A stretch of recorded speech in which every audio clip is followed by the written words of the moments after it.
मित्रहो नमस्कार. मी बघितला चित्रपट आता थांबायचं नाही, ज्यात मुख्य भूमिकेत आहेत भरत जाधव, सिद्धार्थ जाधव, आशुतोष गोवारीकर, श्रीकांत यादव, ओम भूतकर, पर्ण पेठे इत्यादी. खूप दिवसांनी एक चांगला सिनेमा आलाय जो पूर्ण परिवारासोबत सर्वांनी आवर्जून बघावा असा आहे. चित्रपटाची कथा मुंबई महानगरपालिकेच्या सफाई कामगारांभोवती फिरते. त्यांचं रोजचं काम, एकंदरीत त्यांचं आयुष्य, त्यांच्या वाटेला आलेले कष्ट, दुःख, माणूस म्हणून त्यांना मिळणारी वागणूक, हे सगळं चित्रपट खूप छान पद्धतीने सांगतो आणि ते आपल्याला पटतंही. एकदा ह्या सफाई कर्मचाऱ्यांचा साहेब म्हणजे आशुतोष गोवारीकर त्यांना त्यांची राहिलेली 10वी पूर्ण करायला सांगतो आणि त्यासाठी रात्रशाळेची सोय करतो. आता त्या कर्मचाऱ्यांना अशा अचानक आलेल्या या आदेशाबद्दल काय वाटतं? ते तयार होतात का? त्यांना रोजच्या कामातून ह्या शाळेसाठी वेळ मिळतो का?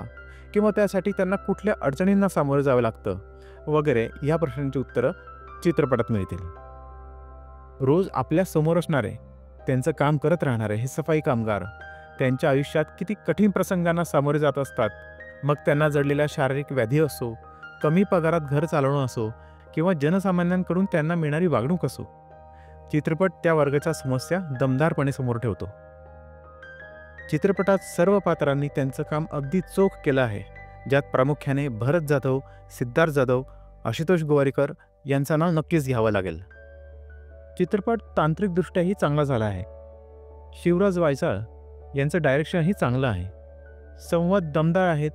तसंच गुलजार सिंग यांचं म्युझिकही कथेला अनुरूप आणि श्रवणीय आहे. यातील टायटल ट्रॅक आता थांबायचं नाही हे गाणं तर नवचैतन्य जगवणारं आहे.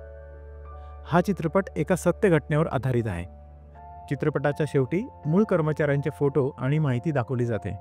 ती आवर्जून बघावी.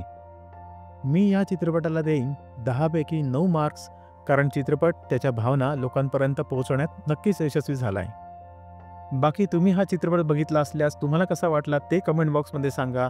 व्हिडिओ आवडला असल्यास लाईक करा, चॅनलला सबस्क्राईब करा. आपण भेटूच पुढच्या व्हिडिओमध्ये. धन्यवाद.